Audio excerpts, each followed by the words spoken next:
Hi guys, welcome to another video. Today I'm doing kind of a Mythbusters video because I thought that it would be cool to break some acne myths. I got a lot of questions and so I decided to break this up into a two-part video just because this video is already quite long and I want to keep it short.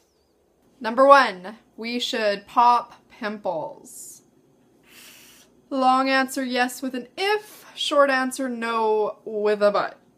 Popping pimples can extract the pus and speed up the process of healing. This is usually done in a dermatologist's office, if nothing else an esthetician's office, with the proper tools, procedures, sterilization methods, etc. However, popping pimples, when people ask me about it, generally means popping pimples with dirty fingers in a bathroom mirror and no sterilization techniques whatsoever. That is a big pimple no-no. Just no.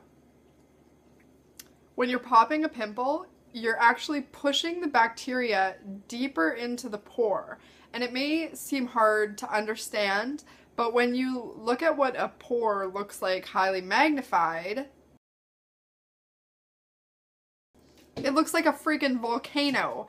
So you're just pushing that bacteria deeper down. This can not only make that pimple harder to heal for itself, it may exacerbate the pimple, but it also can spread bacteria to other pimples or other pores that result in pimples, or it could result in tissue damage, which gives you scars. If you absolutely need to pop a pimple, it needs to be done with the greatest care. It needs to be done with clean hands, a sterilized needle, cleansed skin, and you need to take a needle and pop it parallel to the skin, not poking into the pimple, and you need to pull the skin away from the pimple rather than pushing it in like this trying to pop the pimple, because pulling it away, the skin away, will push the bacteria out, and pushing it in pushes the bacteria in. However, at the end of the day, it's always best to leave your pimples alone, let them run their course, and treat them gently with a spot treatment. Number two, coconut oil is comedogenic. This is a great question, and it's kind of got a tricky answer because when it comes to products being comedogenic, there's really no black and white answer. There's no such thing as this product is going to give you pimples. It doesn't work like that. Something being comedogenic just means that it's more likely to break you out, and so generally comedogenic products are rated out of 5, and the closer to 5 they are, the more likely they are to break you out. A study done in the 80s, which is a little bit outdated, found that coconut oil and coconut products like coconut butter and stuff like that are about a 4 out of 5 to a 4.5 out of 5, which is quite high. And although it's kind of an outdated study, generally speaking, authorities still agree on this topic that coconut oil is comedogenic. But something being comedogenic isn't a death sentence. It just means that you have to exercise caution when using it. I know of tons of people who come to my page and tell me how coconut oil is fantastic for their skin. These are generally people who don't have acne, but even people who do have acne have come to me and said, you know, coconut oil cleared my skin. This isn't surprising because studies on lauric acid, which is found in high content in coconut oil and things like breast milk, has been shown to kill acne-causing bacteria. However, these studies showed that coconut oil is still a poor choice for killing acne-causing bacteria because it's not water-soluble, and so it's very difficult to get off of the face, which lends to the fact that it is comedogenic. The bottom line is that coconut oil is highly comedogenic. There's no ifs, ands, or buts about it. However, things that aren't very comedogenic, like a 1 to a 2, can still clog your pores. Number 3, B vitamins cause acne. Speaking specifically about B vitamins is kind of difficult because there are so many different B vitamins, and while I'm not 100% sure on a lot of the B complex, I know there have been studies on B12 specifically. One is coming to mind in which the participants of the study were injected with very high doses of B12 and experienced outbreaks in acne, even in people who didn't have acne prior to the study. What conclusions can we draw from this study? The participants were given injections of very high doses of B12, and this still does not provide a cause and effect link that B12 causes acne. They still need to provide that proof using randomized controlled trials. The key in the study was that this was the result of too much B12, which we don't really have an issue with. There's some 30+% of the population of North America is B12 deficient, and getting too much B12 isn't really a concern for us. It's actually the opposite end of the spectrum, that we are not getting enough B12 anymore because of how depleted our soils are. 4. Turmeric helps acne. A couple of studies have shown that curcumin, which is commonly found in turmeric, can help acne. Number one, taking it internally, like in doses found in Indian food as a spice, can build up in the skin and have anti-inflammatory effects on the skin. And other studies have found that applying it topically can also help treat acne.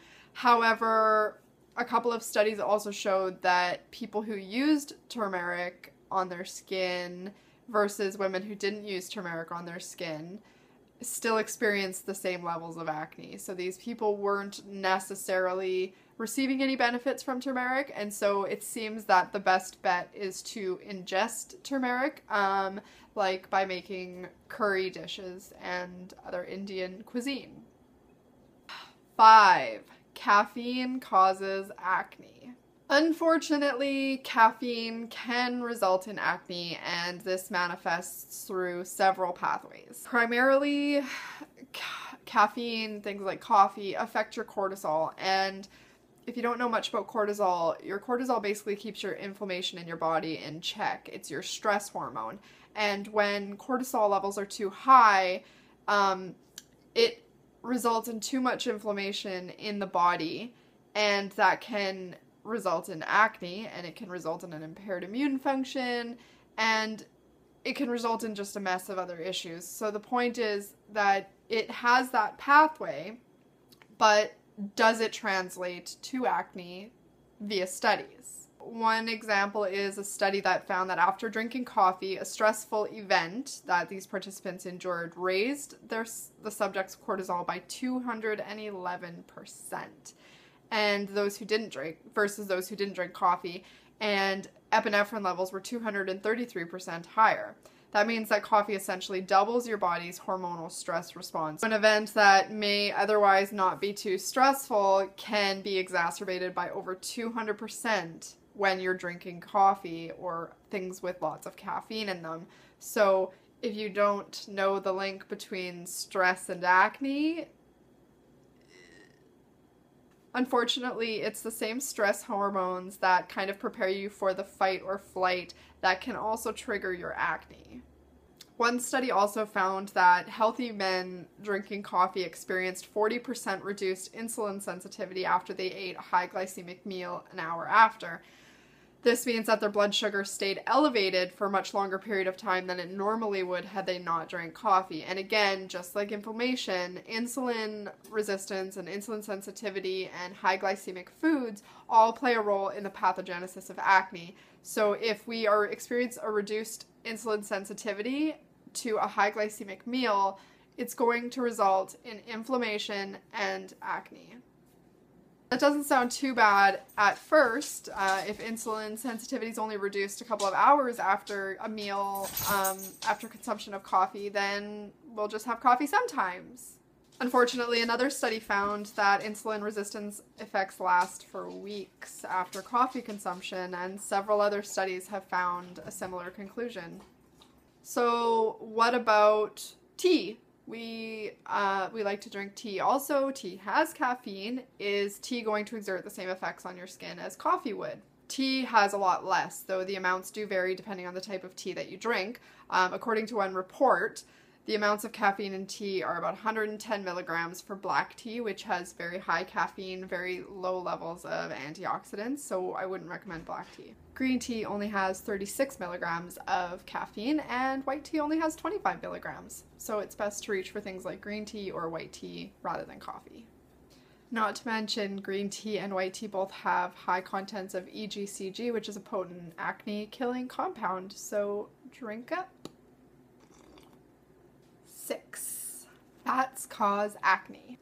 Specifically speaking, fats do not cause acne unless we're talking about a diet high in saturated or trans fats. On the contrary, healthy fats like nuts, seeds, avocados, olives will actually help your acne rather than worsen it. Generally, government guidelines suggest about 20 to 35% of your calories from fats like polyunsaturated fatty acids and monounsaturated fatty acids.